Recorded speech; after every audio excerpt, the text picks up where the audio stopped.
আমি একটি বনেদি বাড়ির পুকুর ঘাটে দাঁড়িয়ে আছি। আপনারা বাড়ির কিছু অংশ দেখতে পাচ্ছেন আমার পিছনে। কি যে ভালো লাগছে এখানে এসে, এগুলো ঠিক আসলে ভাষায় প্রকাশ করতে পারবো না। বাড়ির কাঠামো, গাছগাছরা, একদম স্নিগ্ধ পরিবেশ। কিন্তু খুব হতাশাজনক এবং দুঃখের ব্যাপার হলো এই বাড়িগুলোতে যারা বসবাস করতেন এখন কেউ বসবাস করেন না। একসময় তাদের উপস্থিতিতে এই বাড়িটি মুখরিত থাকতো। তাদের সন্তান, তাদের বাবা মা, বাচ্চা কাচ্চা সবার সরব উপস্থিতি অন্যরকম পরিবেশ এখানে তৈরি করেছিল।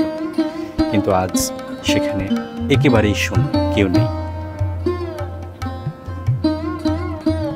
এই যে এই পাশে দেখতে পাচ্ছেন একটা ইদারা মানে কুয়া। আমার পিছনে এটাকে খাল বলা হয়। মূলত এই অংশে খাল তৈরি করা হয়েছিল, সেখানেই মূলত একটা ঘাট, শান বাঁধানো ঘাট।